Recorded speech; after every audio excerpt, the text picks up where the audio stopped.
సర్వ సమాజము ఎలుగెత్తి కేకలు వేసెను. ప్రజలు ఆ రాత్రి ఎలుగెత్తి ఏడ్చిరి, మరియు ఇశ్రాయేలీయుల్లో మోషే అహరోనుపై సణుక్కొనిరి.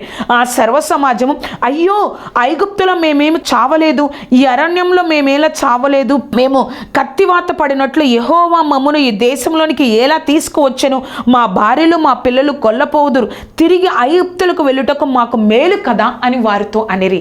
చూసారా, ఆ ఐగుప్తులో చనిపోయినా పోయేది కదా, ఆ అరణ్యంలో చనిపోయినా పోయేది కదా, ఇక్కడికి వచ్చి ఆ వాగ్దాన దేశంలో వాళ్ళే మనల్ని చంపేస్తారు.